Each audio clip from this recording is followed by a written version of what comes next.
10, 15? Okay, all right. So this is a great time to bring up this subject after Doctor's talk. So I think that modern science has a bit of a problem when it comes to looking at Taiji and studying Taiji, because it's a mechanistic view, and it has to be. You have to measure things. And most of the world is measurable. But, you know, from a metaphysical, quantum physics standpoint, it all sorts of, it sort of emerges out of consciousness. And I think that chi, you have to look at and say that that is an aspect of consciousness. It's not the totality of consciousness, but it seems to be a part of consciousness that is cultivatable. You can develop it. And can we go to the top slide? So the ephemeral metaphysical chi and the practical applications of martial Taiji. I speak from the Yang Zhenfu, Zheng Manjing, Huang Xingchen, Lo Pangjiang Ben Lo lineage. And their discussions of chi seem to be extremely consistent. And they talk about chi as being the root of Taiji. That's why you practice Taiji. Western medicine has, if you look at the work of C.J. Rhodes and their review of the literature on medical research on Taiji, and they say there's no doubt about it. The best exercise that human beings can do is Taiji. There's just no comparison. It's way up here, followed by yoga, a very, very distant second, followed by swimming, followed by walking, and followed by everything else. And there's a lot of stuff in the coming out now on high-intensity aerobics being no good for you, being as good for you as not doing any exercise at all, and sucking in a lot of oxygen. We have a dual-edged relationship with oxygen. It's both a toxin to us. It is the root of human aging. Wrinkling of the skin is oxidation of our cells, just like rusting of our cells. And so it behooves us to sort of stay away from oxygen as much as possible. That's very interesting because that's what we do with Taiji. It's an anaerobic exercise. You're slowing the breath. You're deepening the breath. You're pushing yourself away from oxygen exposure in very interesting ways. So it sort of makes sense that Taiji is way up here and yoga is a distant second. Thank you. So, several points on Qi. One, most research authorities believe Qi is a fiction, it seems to be. And I think that's, you know, what else can they say? But if you're trying to measure consciousness, you know, consciousness is underneath all things. All things seem to arise from consciousness. So it's all over the place, and yet, how do you slice it? How do you measure it? And I think Qi presents one of these issues too. How do you slice it? How do you measure it? Where the heck is it? Number two, it is hard to identify a phenomenon that is more emblematic and essential to the art and practice of Taiji. Three, if Qi is not real, it is difficult to conceive of Taiji as anything but a hoax. Because, yes, you're developing smooth muscle, but I just don't see how developing smooth muscle explains everything that happens in Taiji. For a beginner student, yes. It's cultivating smooth muscle. Yes, you can see that what's going on makes sense. Even into intermediate levels of Taiji, developing smooth muscle, they're getting stronger, and their muscle package may be getting smaller because it's not striated muscle. Smooth muscle is extraordinarily more powerful than striated muscle. So their muscle profile is going away, and yet they're getting more powerful. So even in the intermediate levels of Taiji, it makes sense.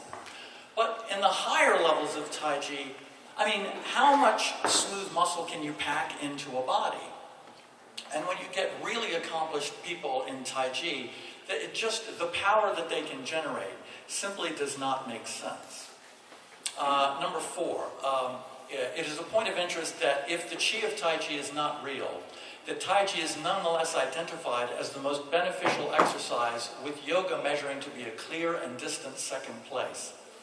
Why would this unequal result happen if the internal energy is not real, and both exercises would then develop smooth muscle.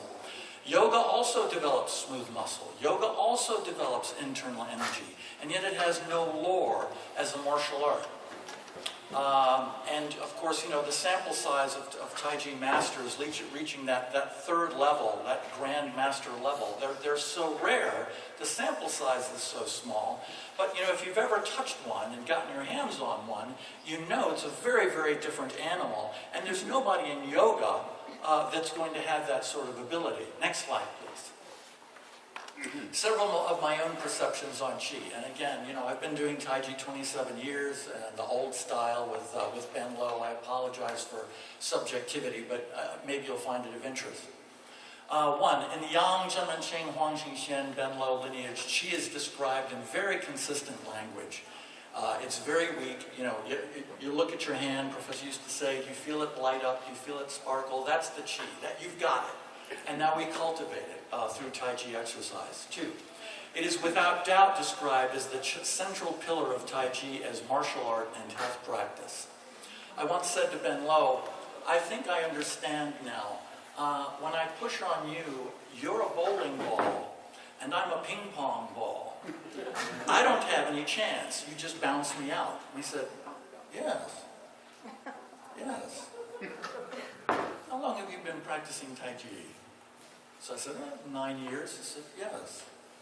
To me, it appears Qi, number 3, is an aspect of consciousness itself, a segment of that phenomenon that with certain physical disciplines, thanks to the Chinese and the Indians, giving us internal cultivation, it's all on you, lends itself to cultivation, expansion, increase, strengthening, and eventually objectification.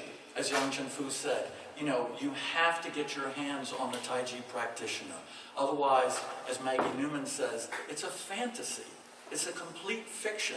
It doesn't, you don't see anything like that in Newtonian physics. 4, given that consciousness itself is immeasurable, it is conceivable that Qi is also elusive and immeasurable to some extent, though subtle energy research has made inroads here. Next slide, please. Thank you, Peter.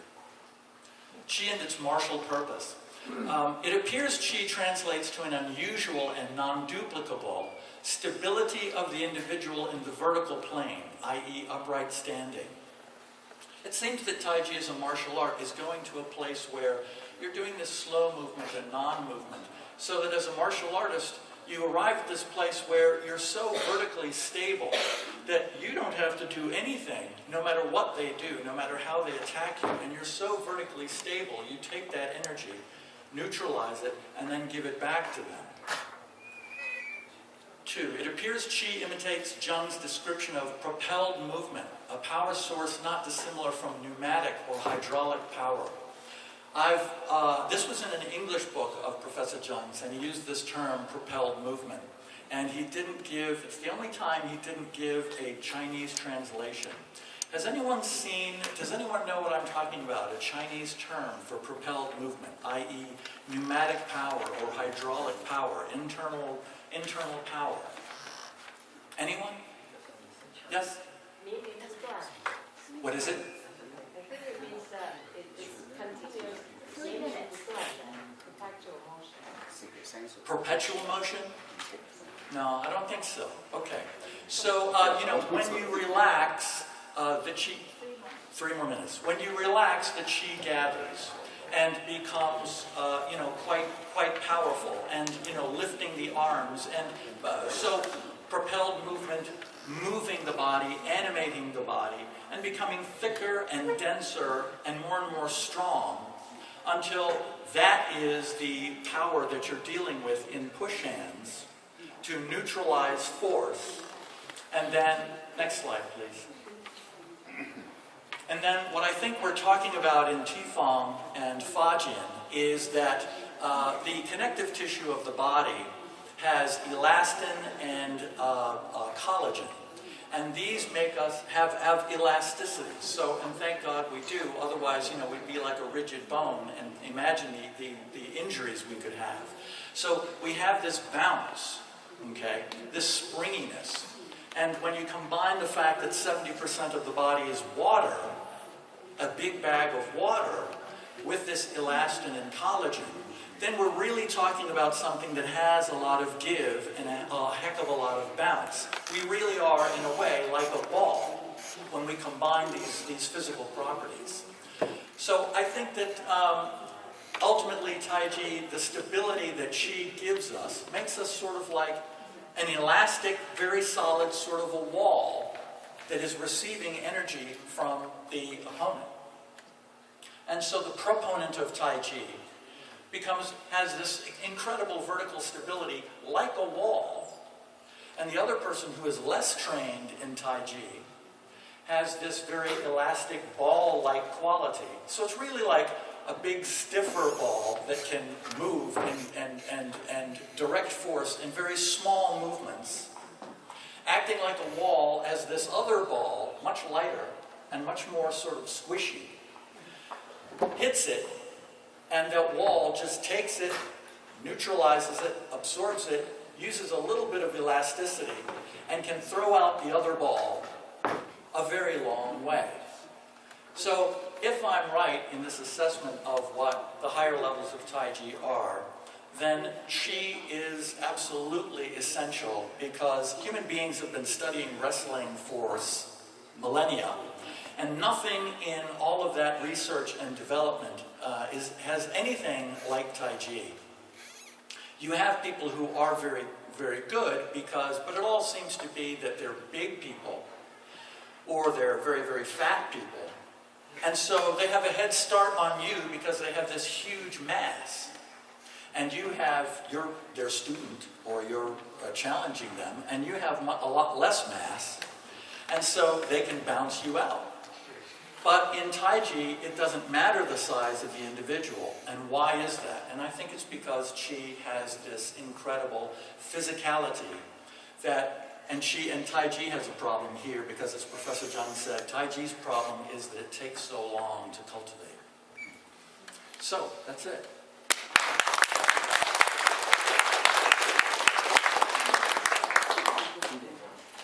Yeah, it's right on time. Thank you very much. It's 12:20. It's the time for lunchtime. We will come back at 1 o'clock and then continue with the keynote speaking in the afternoon session. I think